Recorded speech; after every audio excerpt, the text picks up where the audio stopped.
The libido doctor is in.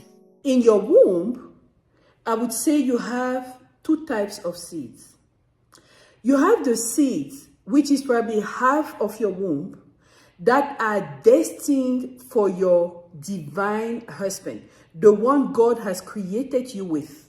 In Genesis 1:27, when he said, "Let us make man," and in man he made male and female.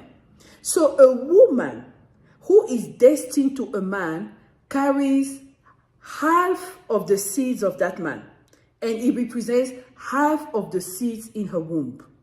Now, the other half of her seeds represent the things she's going to achieve by herself. That's why in life, you can't just sit around and wait for a man to give you everything. No, because God has given you seeds that you have to fructify, you have to multiply, because he gave us a mandate: be fruitful and multiply. Replenish the earth, subdue it, have dominion. All right, so what are the seeds of the woman?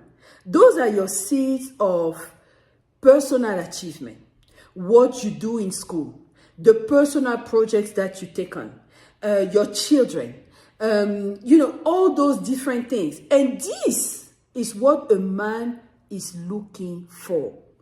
A man is going to look for what you have already achieved for yourself, that he can judge to see if you can be a builder, if you can be a helper. Okay, so a man, what he does, he's just going to focus on half of your womb's production.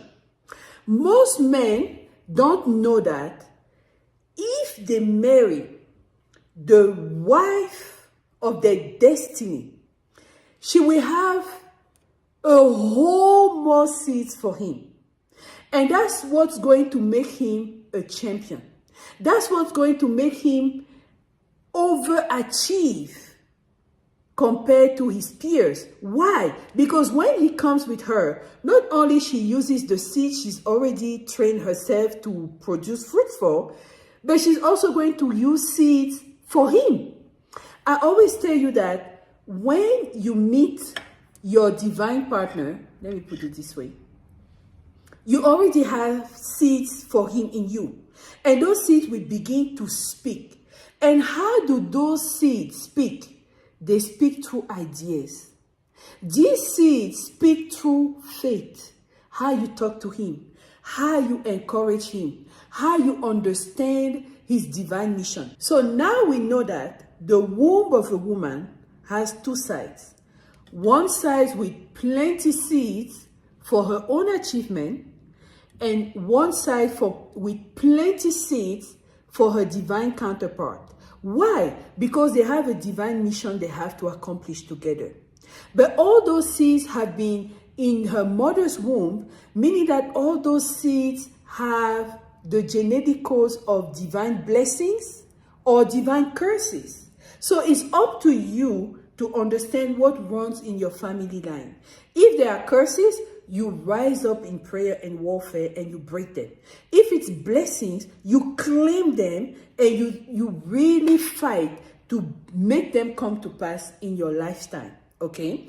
So let's say, for example, a man sees a woman and he marries her because, for some reason he screened her and he feels that she is who he must marry. And it's a man who doesn't have a vision. Okay? We already talked about the man who is the destiny, who is the destined husband for the woman. She will use both sides of her womb for the man. If it's a man who is not her destined husband, you will have half of this, all these seeds, that will be dormant. She will never use it because the person for whom it is destined is not around her. So you can forget it completely. She will only use this. So if a man who does not have a vision marries a woman who is fruitful, who has ideas, who is trained, so she will use part of her seeds to help build the man. But what's going to happen is that because the man doesn't have a vision, she's going to be the one coming up with ideas, pushing the man, telling him, hey, you can do this, you can do that. But at the end of the day, that man will resent the woman. Those are usually the men who come and, they want to be taken care of by the woman. Once they feel that they have achieved enough, they usually tend to get rid of the woman, okay? If a man with vision marries a woman who is fruitful, she will use her fruits to help him build. And this man will actually achieve a lot. But at some point, he's going to be stagnant and begin to just go around in circles. Why? Because the seeds in the woman's womb have been overused. They are gone. Because she doesn't have the other half for this man. She has been using whatever stock she had for herself, and she's sharing with the man. You will also see that if, for example, a man is very ambitious and he has a lot of projects, and his wife, for example, gets a hysterectomy. Hysterectomy is the medical term for removal of the womb. At some point, he will be stagnant.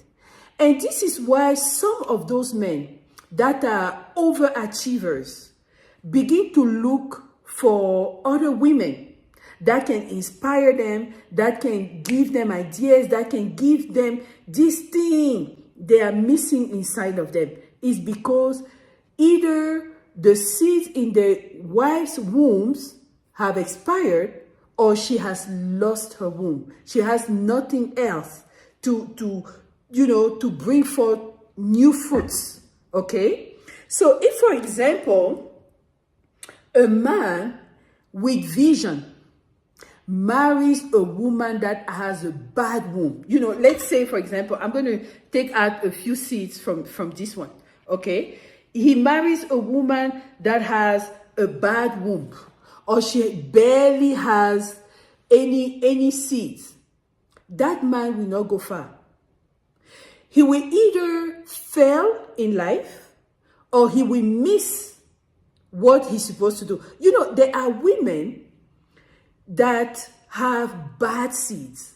Like even the children they produce are children with genetic diseases, are children with problems, are children, because the generational curses in her life overpower the generational blessings. That's one. And then two, her womb itself can be sick.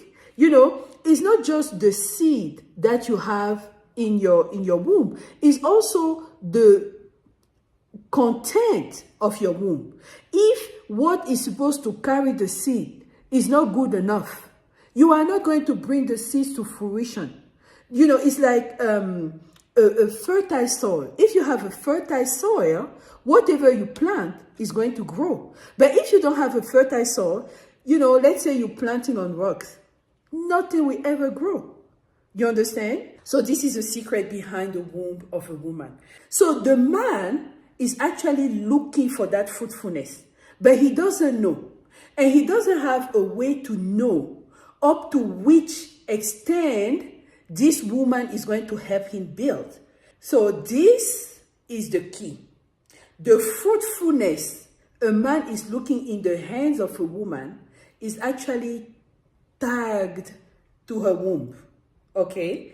How does a man determine the fruitfulness of a woman?